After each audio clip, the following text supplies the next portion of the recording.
So just how much pressure does the Washington state result put on politicians in this province to move the marijuana debate towards a vote here? None. At least that's what they were saying to us today. At Vancouver's Cannabis Culture Headquarters, the wins in Washington and Colorado are beginning to smell like victory elsewhere. The drug war has been going on in the world because of the United States, so if they begin to soften and it begins to crumble there, it will change around the world very quickly.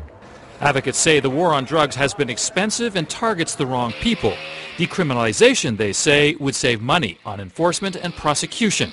And they're urging British Columbians to sign a petition to push the provincial government in that direction. We have the Sensible BC campaign, and that could put it on the ballot for at least decriminalization of cannabis here provincially in British Columbia. The Sensible BC campaign is gathering signatures for a referendum. It wants the provincial government to order police here not to search, seize, or arrest people possessing marijuana. The problem is marijuana falls under the Federal Controlled Drugs and Substances Act, and so far BC Liberals have no intention of pushing Ottawa on changing that. We actually need to have the federal government change the law. My job as the Attorney General of this province is to uphold the law that's in place in Canada. So that's what we're going to continue to do.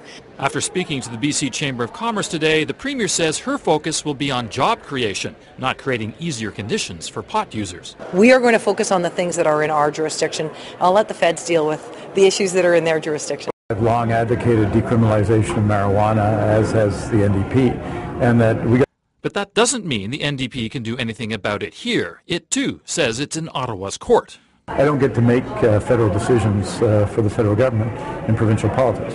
Even marijuana advocates know getting Ottawa to move on that front is a long shot, especially since it's recently tightened drug laws.